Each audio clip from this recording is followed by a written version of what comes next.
The Lord's precious, precious blessing be with you all, heart dwellers.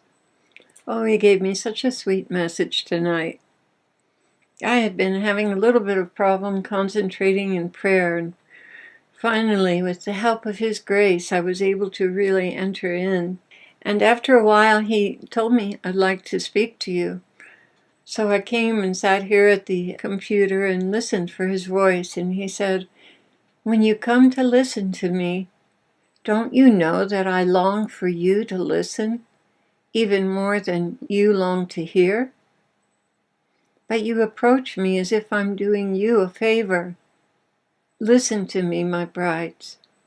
I long for you with a godly yearning, which you will never comprehend. It is as though I am hunting for a very singular treasure. I look everywhere, every possible nook and cranny of the earth for this treasure. I search the depths of the earth and the oceans, the mountain tops, the valleys, the cities, the country hamlets, all the while looking for a twinkle breaking forth from this earth so swathed in darkness. Then I see one, a soul hungering for me, a soul on fire, a soul that burns in this darkness, and its light is only perceived by me.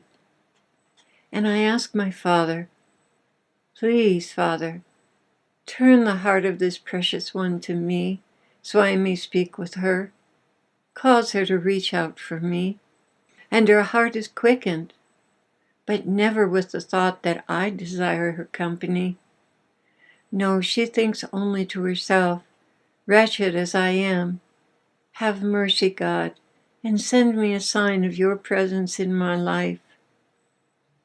Never does she for one moment imagine that she may speak with me face to face.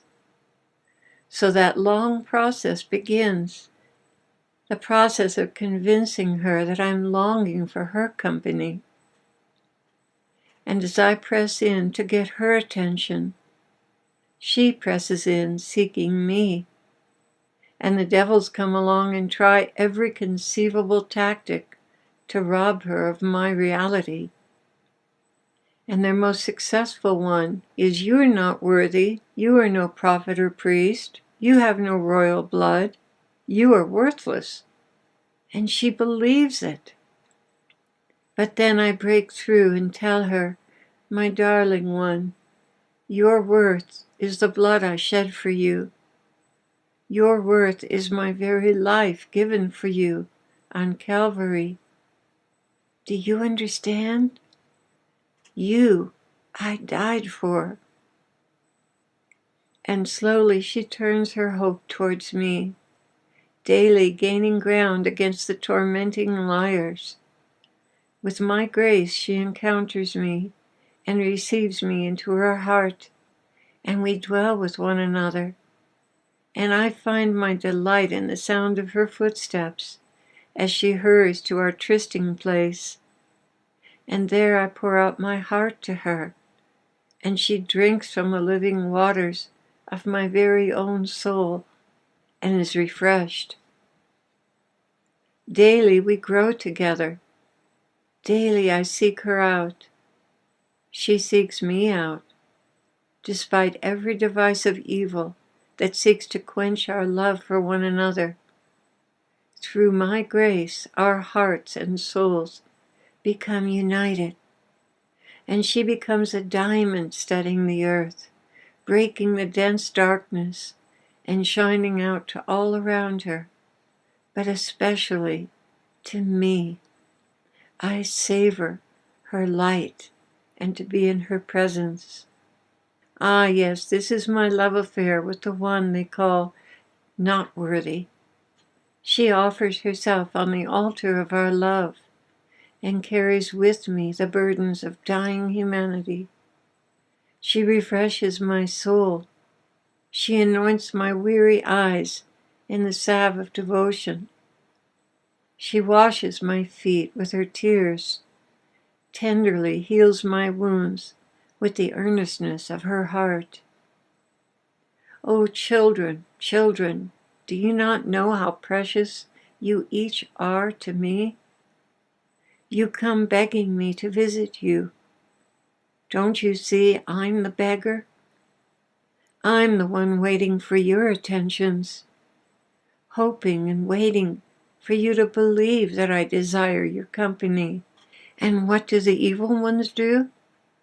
Everything in their power to discourage this relationship, from the jealousies of spouses, to lies about unworthiness, to lies about my nature, that I am deaf to ordinary souls, to distractions and sickness and interruptions engineered just to cause you to forego your time with me. But still I wait. Still I watch. Still I listen again for the footsteps of my beloved to her trysting place. So once again we may exchange our tender expressions of love and bask in one another's presence. So I am asking you, please get busy with me. You are the high point of my day. You are the healing presence I so long for. You are my drink of goodness, restoring my soul. Yes, I hear you ask, how can a creature restore anything to her creator? The offering of your free will, your praise and thanksgiving, brings restorative delight to me amongst a sea of disappointment and indifference. I have sought, I have called, I have waited, I have watered and waited even more, but the preoccupation with the world continues to grow, and that fragile little vine shrivels into nothing.